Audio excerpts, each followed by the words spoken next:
મારા સ્વાસ્થ્યની આજકાલ જન્મદિવસ હોય કે એનિવર્સરી કે પછી શનિ રવિવાર હોય લોકો બહાર પાર્ટી કરતા જ હોય છે અને જંક ફૂડ ખાતા હોય છે, પરંતુ આ જંક ફૂડ ખાનારા લોકો થઈ જજો સાવધાન, કેમ કે બહારના ચટાકેદાર સ્વાદની લિજ્જત પડી શકે છે ખૂબ જ ભારે। બહારનો ખોરાક ખાવાથી ફક્ત પેટની સમસ્યા જ નહીં પરંતુ ન્યુરોલોજિકલ ડિસઓર્ડર પણ થઈ શકે છે। બહારના અનહાઇજેનિક કે વાસી ખોરાકમાં उत्पन्न थता બેક્ટેરિયાથી મગજના ચેતાતંતુને નકારાત્મક અસરો થઈ રહી છે, જેને ગિલેન-બરે સિન્ડ્રોમ કહેવાય છે। ગિલેન-બરે સિન્ડ્રોમના કેસ છેલ્લા 2 થી 3 વર્ષમાં સતત વધી રહ્યા છે। અમદાવાદની જીસીએસ હોસ્પિટલમાં ફરજ બજાવતા ન્યુરોલોજિસ્ટ ડોક્ટર અપરાનું કહેવું છે કે અગાઉ 2 વર્ષ પહેલા જ્યાં ગિલેન-બરે સિન્ડ્રોમના 2 મહિને 1 કે 2 કેસ આવતા હતા, તેની સામે હવે હાલમાં દર મહિને 8 થી 10 કેસ આવી રહ્યા છે। વર્ષ 2025ની શરૂઆતમાં જ મહારાષ્ટ્રના પુણે જેવા મોટા શહેરમાં એકાએક જ આ બીમારીના 100થી વધુ કેસ નોંધાયા હતા। જીસીએસમાં આવા કેસીસ આજકાલ બહુ જ વધી ગયા છે। ગયા વર્ષે અગર જો તો 2 મહિને 1 કે 2 પેશન્ટ અમને મળતા હતા, હવે દર મહિને 8 થી 10 પેશન્ટ મળવા માંડ્યા છે। એવું માનવામાં આવે છે કે વચ્ચે વચ્ચે વાયરસીસ પણ મ્યુટેટ થતા જાય, કેટલી વાર બેક્ટેરિયલ ઇન્ફેક્શન્સ વધતા જાય। એક બેક્ટેરિયા છે કેમ્પાઇલોબેક્ટર જેજુની નામનું, એ ખાવામાં આવતું હોય, એટલે જે લોકો અનહાઇજેનિક ફૂડ કે જેનું વોટર પોલ્યુટેડ હોય કાં તો સ્ટ્રીટ ફૂડ વધારે ખાતા હોય, એમાં ડાયરિયા થાય, ઝાડા થાય અને પછી આ બીમારી વધારે જોવામાં આવતી હોય છે।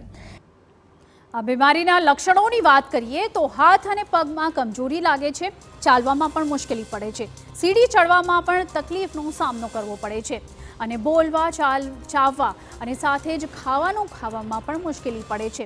આંખોમાં ડબલ વિઝન કે આંખો હલાવવામાં પણ મુશ્કેલી પડે છે અને સાથે જ વધારે પડતો દુખાવો, ખાસ કરીને સ્નાયુઓમાં વધુ દર્દ, પેશાબ અને શૌચક્રિયામાં પણ સમસ્યા થઈ શકે છે, શ્વાસ લેવામાં પણ તકલીફ થાય છે। આ એક ન્યુરોલોજિકલ ડિસઓર્ડર છે, એટલે કે બીમારી છે। જીબીએસ એક ઓટો ઇમ્યુન ડિસઓર્ડર છે, જેમાં ઇમ્યુન સિસ્ટમ નર્વસ સિસ્ટમ ઉપર હુમલો કરે છે અને સામાન્ય રીતે આ વાયરસ સૌથી વધુ ગંભીર અસર આપણા ચેતાતંત્ર ઉપર કરે છે। ગિલેન-બરે સિન્ડ્રોમ સામાન્ય રીતે બેક્ટેરિયા કે વાયરસથી થતી બીમારી છે। સામાન્ય શરદી, ખાંસી અથવા વાયરલ ઇન્ફેક્શનથી આ બીમારી થાય છે, જે સામાન્ય રીતે ઇન્ફેક્શન થયા બાદ જ થાય છે અને ઇન્ફેક્શન બાદ એવા એન્ટીબોડીઝ ઉત્પન્ન થાય છે જે આપણા ચેતાતંત્રને અસર કરે છે। પ્રદૂષિત પાણી અથવા અનહાઇજેનિક ખોરાક ખાવાથી જીબીએસની બીમારી શરીરમાં પ્રવેશે છે અને આવો જ એક કિસ્સો હિંમતનગરના 32 વર્ષીય ઇમરાનમાં પણ જોવા મળ્યો છે, જે જીબીએસથી સંક્રમિત થતા તેના ચેતાતંત્ર પર ગંભીર અસરો થઈ છે અને અચાનક એક સવારે ઉઠીને પગની નસમાં દુખાવો વધી ગયો, જેથી હલનચલન અટકી ગયું અને તેની લડવાની અસર જે છે તે પણ જોવા મળી હતી। આ બાદ શ્વાસ ન લઈ શકવાના કારણે તેને વેન્ટિલેટર ઉપર મૂકવાની ફરજ પડી હતી। દર્દીના શરીરની સ્થિતિ ગંભીર સ્તરે પહોંચી ગઈ। 1 મહિનાની સારવાર બાદ ઇમરાનની સ્થિતિ હવે સ્થિર છે અને જાતે હલનચલન કરવા સક્ષમ છે। લગભગ 10 તારીખની સવારે એને પગમાં બહુ પેન થવા માંડ્યું અને એમ કે મને ચાલવામાં બહુ તકલીફ પડે છે, એટલે પછી અમે એને ત્યાં લોકલ હોસ્પિટલમાં લઈ ગયા। ત્યાંથી અમને કીધું કે તમારે મોટી હોસ્પિટલમાં જવું પડશે। અમે મોટી હોસ્પિટલમાં ત્યાં એડમિટ કર્યા।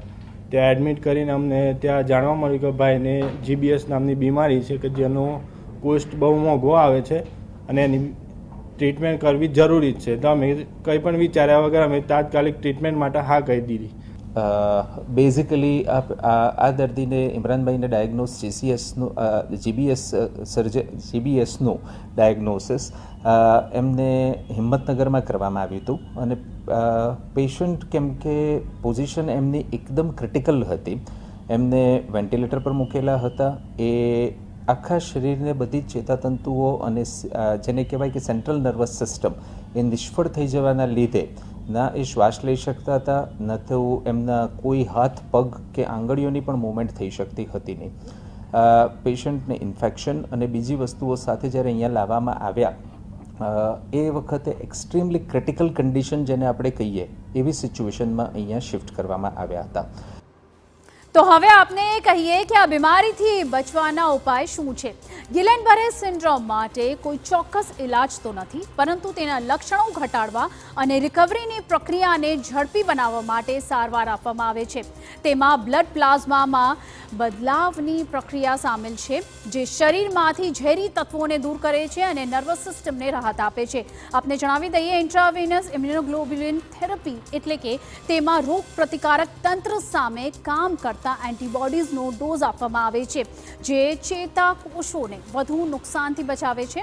અને આ સિવાય પેન કિલર અને ફિઝિયોથેરપીની પણ સલાહ આપવામાં આવે છે. આના 2 ટ્રીટમેન્ટ ઓપ્શન અવેલેબલ છે. એક ઇમ્યુનોગ્લોબ્યુલિન્સ, જેને IVIG કહેવાય, અને બીજું પ્લાઝમા ફેરેસિસ, એટલે આતડે દિવસે લોહી બદલવાનું. ઇમ્યુનોગ્લોબ્યુલિન્સ વજન પ્રમાણે આપતા હોઈએ અને એક નોર્મલ 60 kgના માણસમાં 3 થી 4 લાખનો ખર્ચો થઈ જાય, બસ દવાઓનો જ. અને પ્લાઝમા ફેરેસિસમાં આખું લોહી આપણે પેશન્ટનું બદલીએ, ફિલ્ટરમાં જાય અને જે એન્ટીબોડીઝ હોય એ નીકળી જાય અને પછી લોહી અંદર શરીરમાં પાછું જાય. આમાં પેશન્ટના આ 2 ટ્રીટમેન્ટ સિવાય પણ ખાસી બધી સપોર્ટિવ ટ્રીટમેન્ટ જોઈતી હોય.